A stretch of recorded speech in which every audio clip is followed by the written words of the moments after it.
Hello, everyone, and welcome back. Today we're looking at the Intrepid Class, which is most notably the Voyager. At the time of recording this, looking through our Decipher book, let's see, this was commissioned roughly about 2370.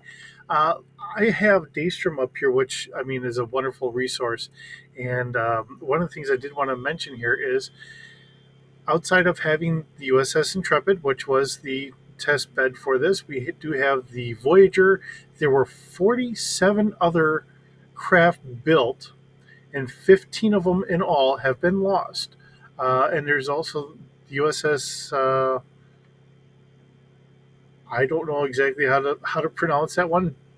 Bellerophon. Um, I did not really get into the Voyager series. I just it was one of those things of, I mean, even for Deep Space Nine, by the time it had come out, we've already had so many years of Star Trek. We've had so many years of so many other shows, and I was in my teenage years, and there was more other things going on, and I could really care less about a lot of the TV shows going on at the time. I didn't have as much interest at that point. Now, I did get into I finished watching all of the Next Generation, and then I did get into Deep Space Nine. But just how Voyager was going in that, I just, for whatever reason, just could not get back into it, and just one of those things. Not saying it's bad, not saying it's anything else.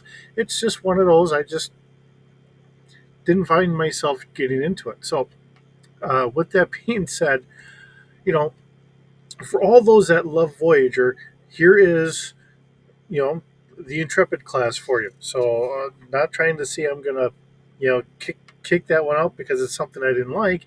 It still brought more fascinating technology or ideas or you know all those things that become part of Star Trek. So, uh, this is the first ship that we actually had that could actually land. Now, even though I didn't watch the series, I do know that that was one of the things that had happened. And I know it's been brought up in some of the game books and everything else. So, that is something now that we could be looking at for something in the future. Do we have other ship designs that are small enough that can land and whatever else? So let's go through the mission here from our Decipher book. All right, the Intrepid class represents a departure from for Starfleet. Gee whiz, if I could only speak here tonight, a departure for Starfleet away from large, complicated starships like the Nebula and Galaxy classes, toward constructing smaller and more efficient vessels. Like the Galaxy class, the Intrepid class incorporated a series of new developments intended to make the ship as efficient as larger ships with a fraction of the resources and crew requirements. Most notably, and I'll say this kind of out without looking at it, when we ran into the Borg and we lost a lot of ships, we lost a lot of people. So I mean, if we can have smaller ships fill those same roles without taking up all the personnel that we have on the larger ships. Okay, um, the class is designed to reach distant star systems and fulfill a variety of mission profiles, including exploration, survey, courier, and even interdiction. Atmospheric landing capabilities allow the Intrepid to make planetfall for repairs or conduct extended scientific missions. You know, Starfleet has always been one of exploration and all that, even though it finds itself having to be a military force at times, it still prides itself in the scientific explorations that it can do. Let's get into some of the features, some of the things I don't normally get into, but we'll kind of go here and I'll kind of click onto a couple different photos so we can get a view of the ship here. Several design innovations make their first appearances on the Intrepid class, among them one of the fastest warp engine designs to date. The LF 45 linear warp drive, coupled with variable geometry warp nacelles allow the Intrepid class to achieve speeds up to warp 9.975. The nacelles grant the ability to fine tune subspace field geometry during flight, maximizing the efficiency of the warp core. As such, the Intrepid is able to make do with a much smaller propulsion system than those found on other vessels of comparable size. In fact, the small size of the core allows the vessel to carry components to construct a spare warp core if necessary. The computer system employed by the Intrepid class design marked another area for which these ships are state of the art, employing a new kind of circuitry in the form of bioneutral gel packs and incorporates synthetic neural analogs in a nutrient gel medium. The optical data network on board an Intrepid class ship mimics the way the humanoid brain functions. Data function or yeah, this speeds data functions across the network efficiently, improving overall performance and providing substantial increase in computing power.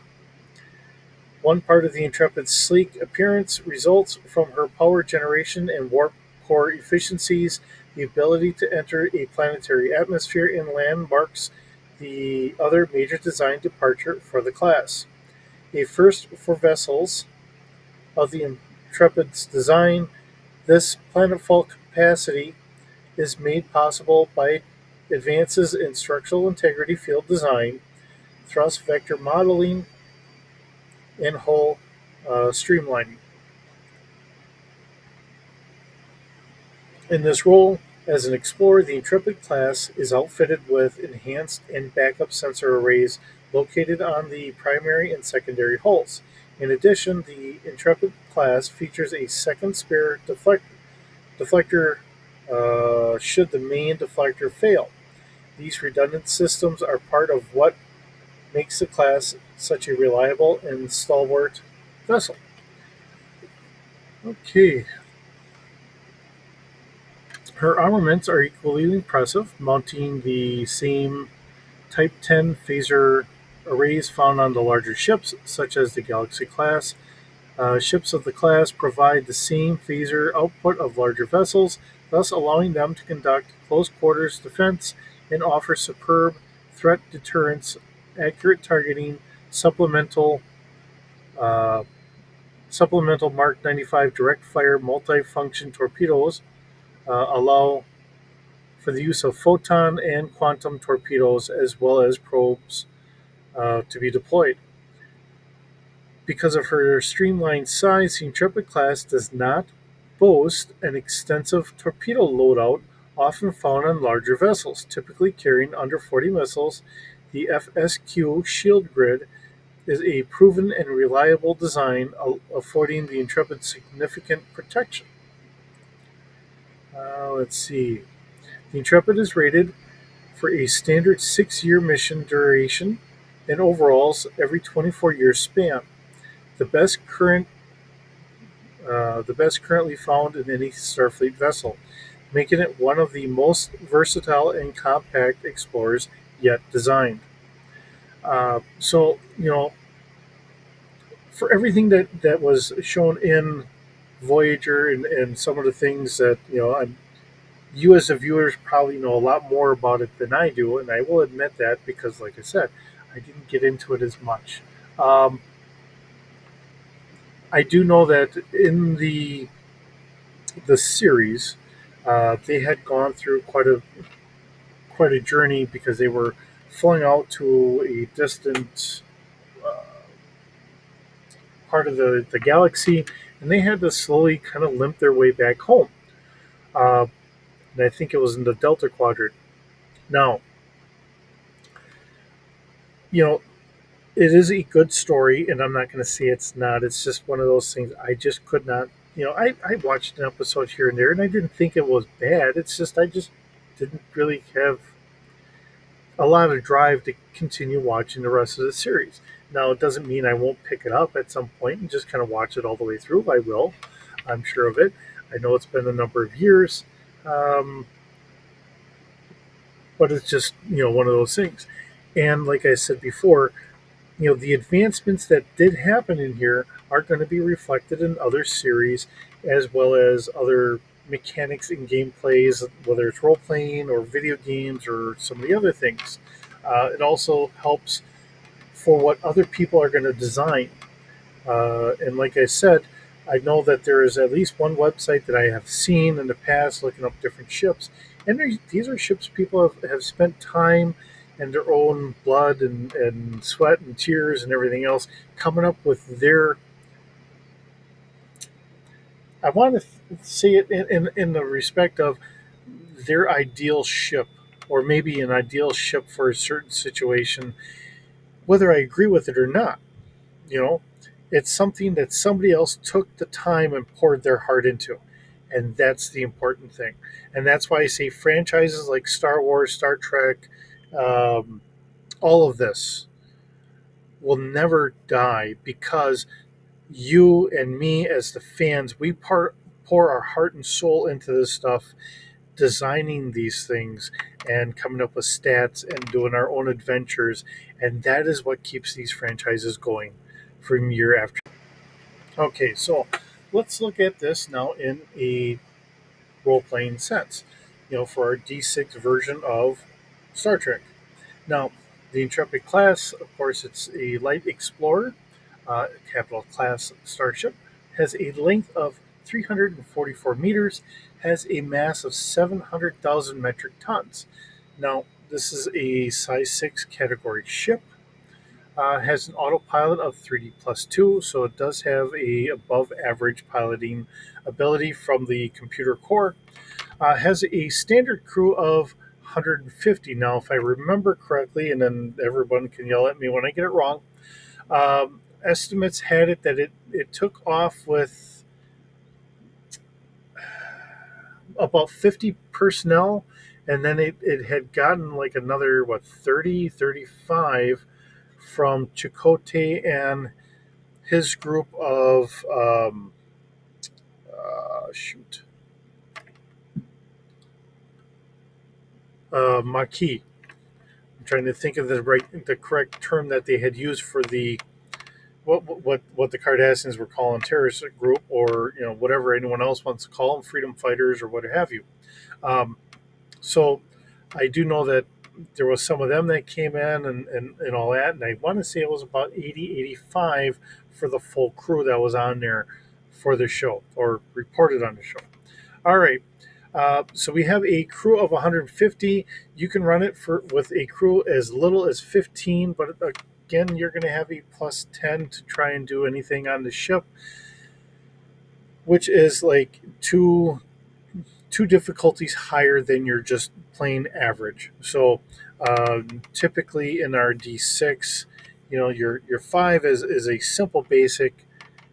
10 is going to be your average, so this would be like a 20 or something if you're trying to do it all on your own, because now you're trying to really stretch out and flip a switch here and there and whatever have you, right? All right, so we do have passenger complement of 65.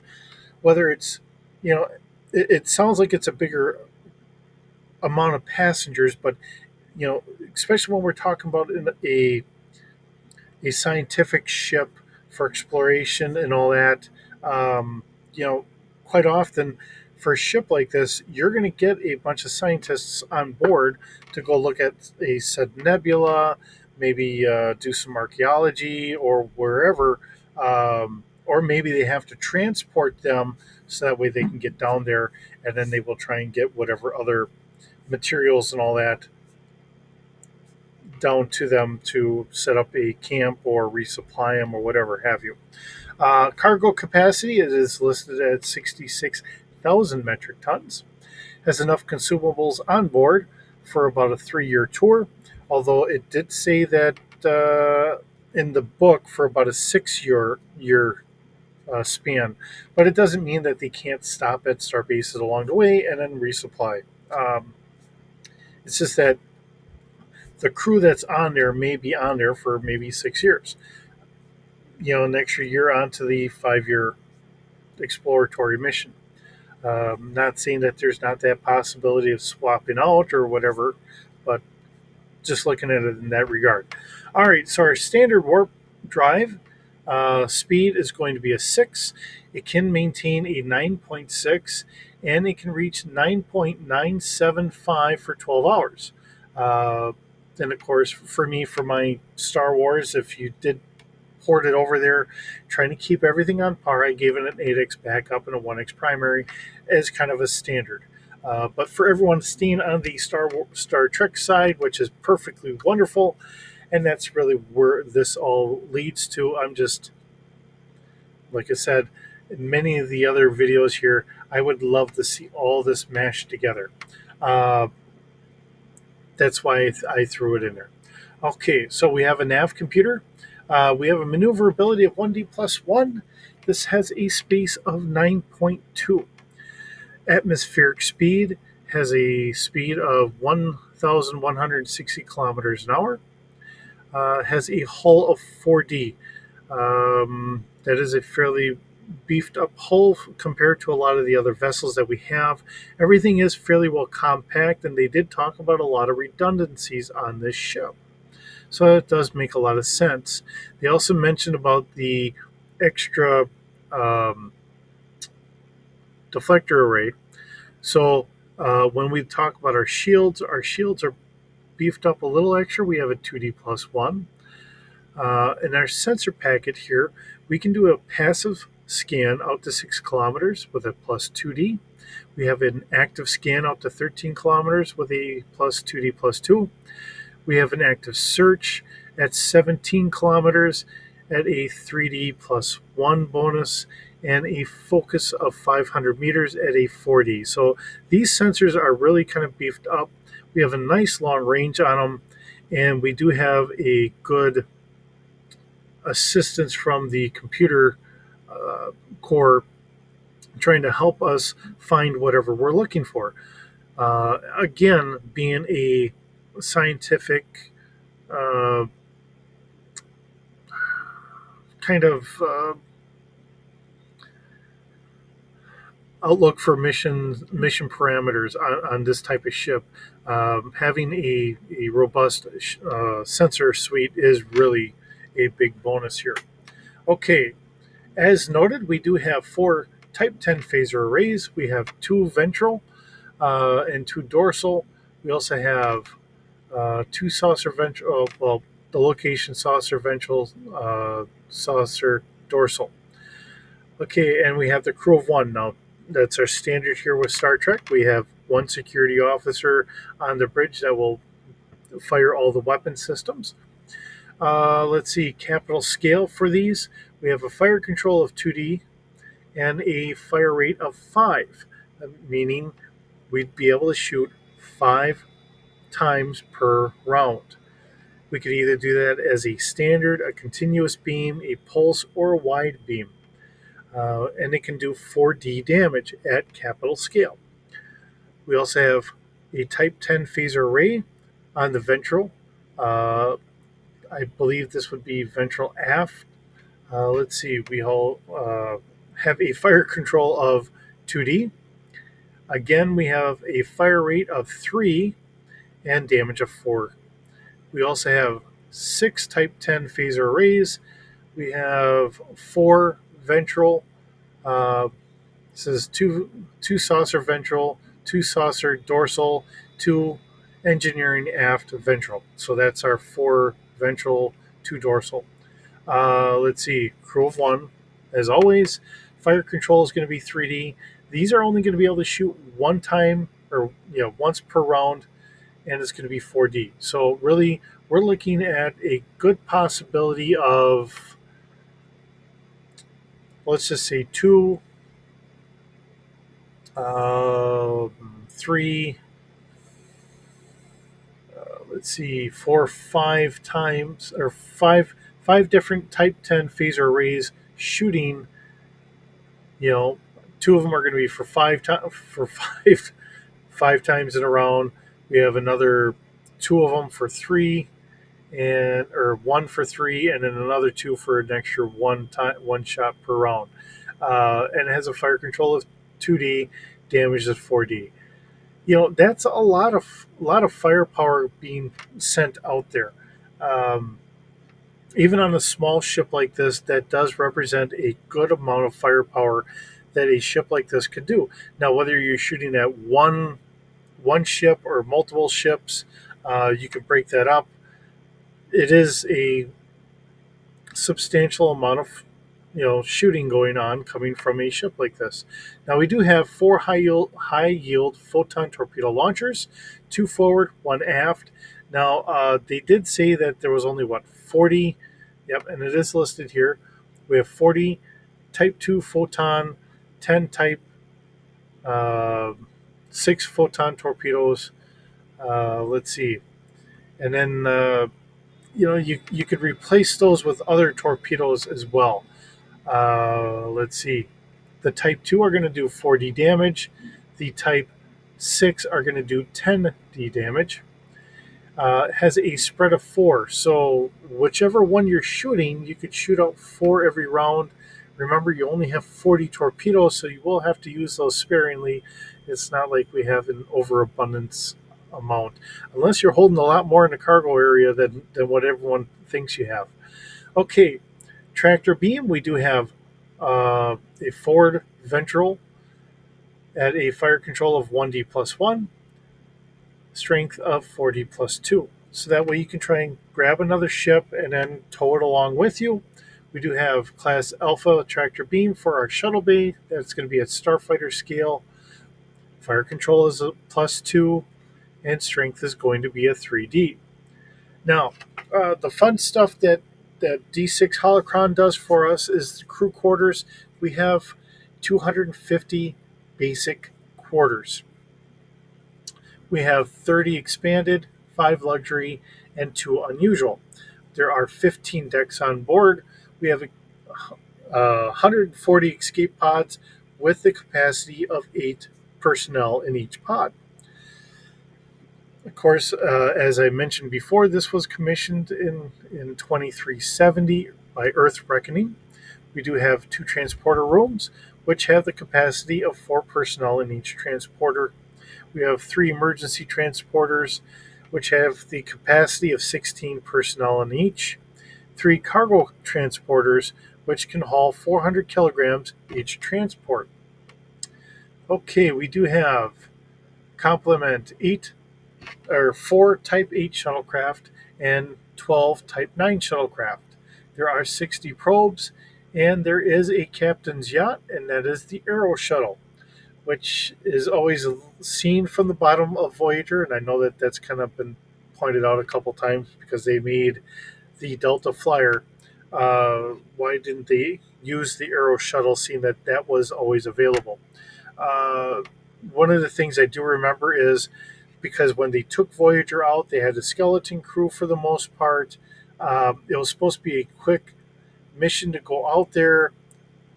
I think it was to get Tuvok and bring him in, and then whatever ensued, and then they end up way out there in the Delta Quadrant. That is if I remember that correctly. Now, I could read through all this stuff, but I'm not going to because we already covered a lot of the same stuff in here. I'm sure that was mentioned in the other one. I do see some references to the next generation video game Armada 2, as well as Starship Spotter, Voyager episodes 37, Tattoo Basics, and so on and so forth. This stuff is interesting that they put it in here. Like I said, I already read a lot of stuff there from the Decipher book. So I'm not going to cover this stuff here in the video, but it is there if you ever go there and look at it. And like what I'm doing, I'm putting it all in here so that way I've got a copy of it. We always hope, and I guess I'll say I take for granted that some of the stuff will probably be around forever, but unfortunately it's not.